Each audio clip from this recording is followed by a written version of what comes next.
Hey guys, welcome back to the channel. So today I'm going to do a kind of more of a hints and tips video on how to clean a motorbike chain.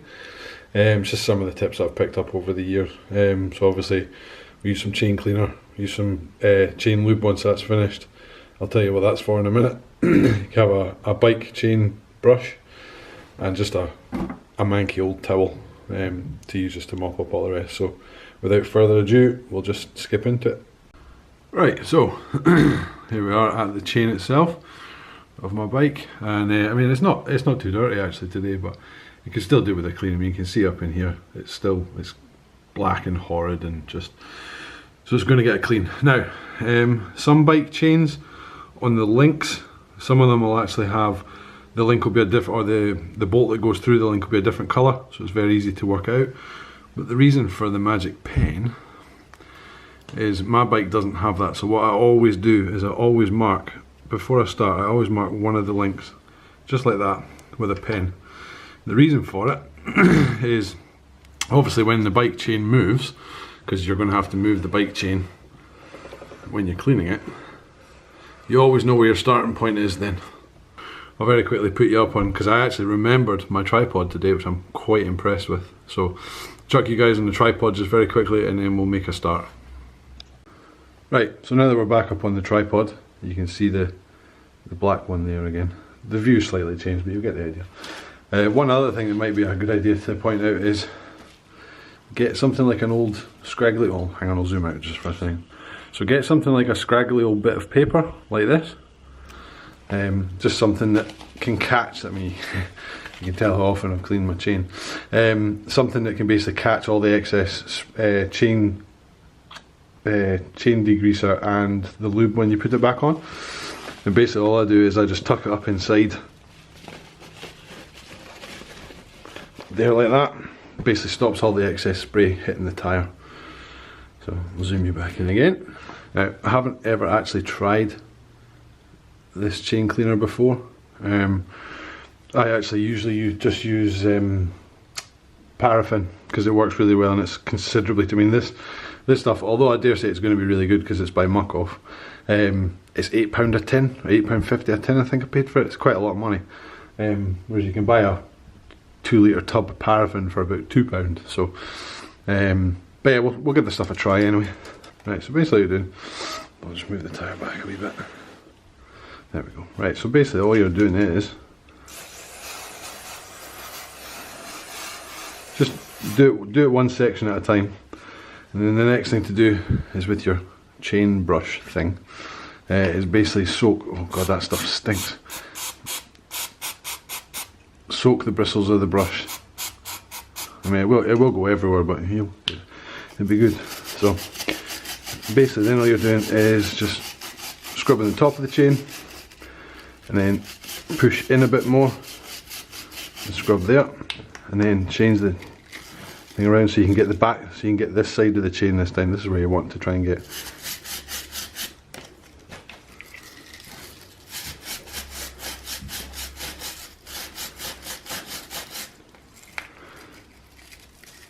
And then you're basically just doing that for the full chain to clean it. So in fact what I'll do very quickly, I'll give it a quick wipe so you can see how much crap will come off of here. Yeah. So yeah, basically you're just, I probably should have used a permanent pen actually because that's come off already with the degreaser. But so yeah, you're basically just doing that for the full chain. So I'll crack on with that just now and just let you guys sit and watch. I'll probably fast forward it though because this is going to be really boring if I leave it for 10 minutes while I do this.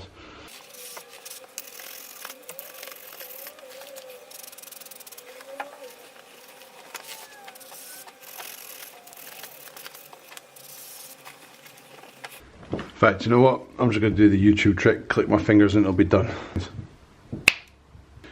Right, so that's the chain now clean. Actually what I should have done, having made or starting to make this video, I should have done a review of this stuff, because it's actually really good. Really quite surprised. Well, not surprised, but I'm quite glad I didn't waste £8.50. So yeah, this stuff, really good. Muc-off chain cleaner. I would highly recommend doing it in an aerated space, so don't do it in a sealed garage like I'm doing it in, because yeah, it's not the best for your lungs. So as you can see, paper's now suitably soaked, but that's okay though.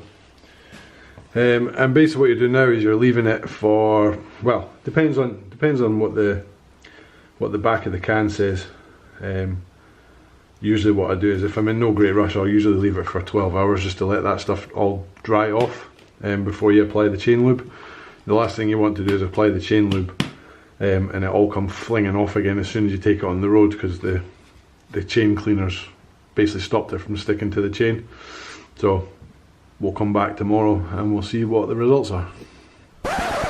Well, actually, having read the back of the tin of that chain cleaner, it actually said all you have to do is just dry the chain off and then apply the lube. So I'm going to do exactly that. I'm a little bit skeptical, if I'm honest, because you can't dry them well enough with just a towel. It's usually air and time that dry it best, but I'll give it a bash, and if it works really well, then awesome. If it doesn't, I will leave a comment in the comment section about it for anybody that watches the video. So yeah, so now we're going to use a bit of Muc-off Extreme Lube. This stuff is really good.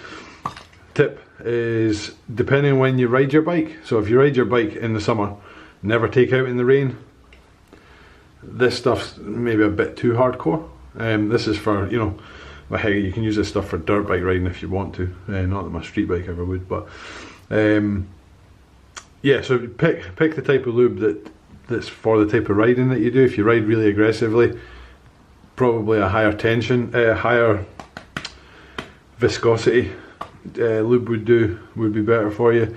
If you ride in the rain, then obviously get one that's designed for wet weather. So yeah, so we'll give this a bash, I'll give it a quick shake. If you get the option to, always use one of these, mainly because what you want to do is you want to get right into the links of the chain, and try and get it covering the links. If you don't have the pink bit on the end, it's basically just going to spray a huge area, and that's not what you want, because you'll end up with lube tires, lube wheels, lube this, lube that. It'll just be horrendous. So again, with some kind of bit of paper or whatever, stuff up into the back of the chain, just to basically stop the lube getting onto the parts you don't want the lube to get onto. Use a permanent marker, guys. I apologise for using a whiteboard one. It didn't set a very good example, but basically mark a link on the chain so you know where you've started and you know where you're going to finish. And basically what you're doing is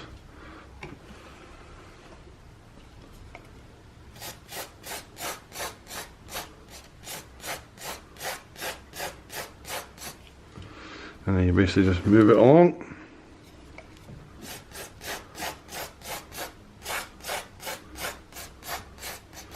Like I say, make sure to get into all the links as you go along.